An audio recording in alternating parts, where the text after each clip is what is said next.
Welcome to our Maha Periyava களஞ்சியம் channel. இன்னைக்கு நம்ம ஆன்மீக கதைகளில் தசரதனுக்கு ஏன் 4 பிள்ளைகள் என்பதை பற்றி தெரிந்து கொள்ளலாம். தசரதன் ஒரு பிள்ளையை வேண்டினார்.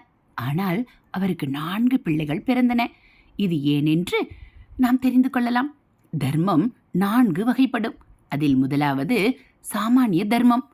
பிள்ளைகள் பெற்றோரிடம் எப்படி நடந்து கொள்ள வேண்டும், சீடன் குருவிடம் எப்படி நடந்து கொள்ள வேண்டும், கணவன் மனைவியிடம் எப்படி நடந்து கொள்ள வேண்டும், இத்தகைய சாமானிய தர்மங்களை தானே பின்பற்றி எடுத்து காட்டினார் ராமர். இரண்டாவது சேஷ தர்மம். சாமானிய தர்மங்களை ஒழுங்காக செய்து கொண்டு வந்தால் கடைசியில் ஒரு நிலை வரும். அந்த நிலையில் பகவானுடைய பாதங்களை தவிர வேறு ஒன்றும் சதம் அல்ல என்ற நினைப்பு ஏற்படும். அத்தகைய தர்மத்திற்கு சேஷ தர்மம் என்று பெயர். இதை பின்பற்றி காட்டினான் லக்ஷ்மணன்.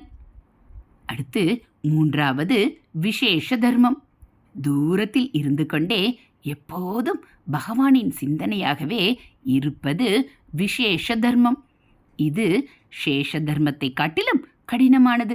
இதை கடைப்பிடித்து காட்டியவன் பரதன். அடுத்து நான்காவது விசேஷதர தர்மம்.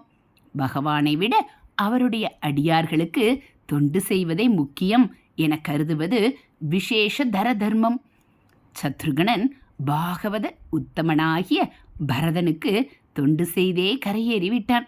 ஆக இந்த 4 தர்மங்களையும் ராமாவதாரத்தில் 4 புத்திரர்கள் மூலம் உலகுக்கு எடுத்துக்காட்டவே தசரதருக்கு 4 குழந்தைகள் பிறந்தனர்.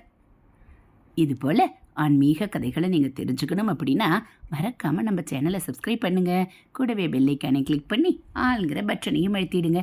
நம்ம சேனலில் வரக்கூடிய ஆன்மீக கதைகள் எல்லாம் உங்களுக்கு பிடிச்சிருந்தா ஒரு லைக்கும் கமெண்ட்டும் கொடுத்து உங்களுக்கு தெரிஞ்சவங்களுக்கும் ஷேர் பண்ணுங்கள். தேங்க்யூ.